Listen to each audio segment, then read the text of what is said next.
Përshëndetje. Në këtë video është paraqitur dinamika, respektivisht ligjet e Newtonit.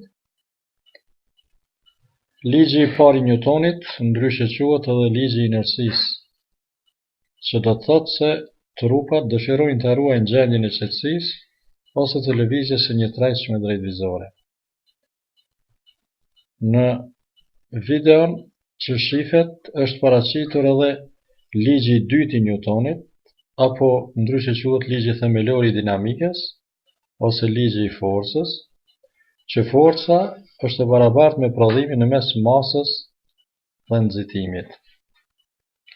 Dhe ligji I tretë I Newtonit, që ndryshe quhet ligji I veprimit dhe kundërveprimit, që thotë se forcat kanë intensitet të njëjtë, por kahje të kundërt.